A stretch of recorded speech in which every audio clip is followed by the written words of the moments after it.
Bismillah ar-Rahman ar-Rahim. Mr. President, let me state at the outset that no sustainable development can take place till tragedies like Gaza are perpetuated by the developed world. Mr. President,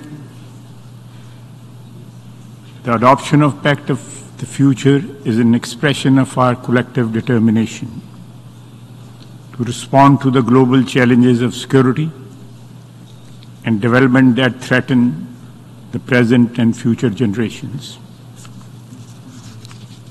For the over 100 developing countries, the Pact offers an opportunity to revitalize development and to reform unequal international financial economic system.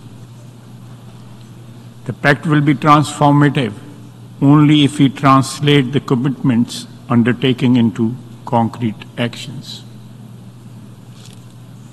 To bridge the 4 trillion SDG financing gap, we must fulfill the long-standing ODA commitments, implement the Secretary General's SDG stimulus proposal, rechannel 50% of the unused 2021 allocation of SDRs, deliver a bigger, better and more ambitious IDA by ensuring a robust $100 billion replenishment in December this year, enlarge lending by the multilateral development banks, and lower borrowing costs of developing countries. Improve the representation of developing countries in international financial institutions. Review the sovereign debt architecture to make it more equitable. Adopt an equitable international tax regime and reform the WTO to serve as a vehicle for export expansion and development through preferential treatment for developing countries and avoidance of new environmental protectionism.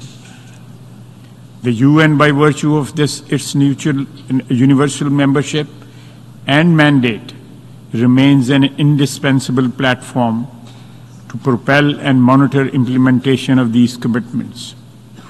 Excellencies, bridging the digital divide is key for an equitable future. Pakistan welcomes the outcome of Global Digital Compact in this regard. We must bridge the North-South divide and prevent an East-West fragmentation of the digital space. We must ensure equitable data governance, and we must capture and control the power of artificial intelligence. Thank you very much.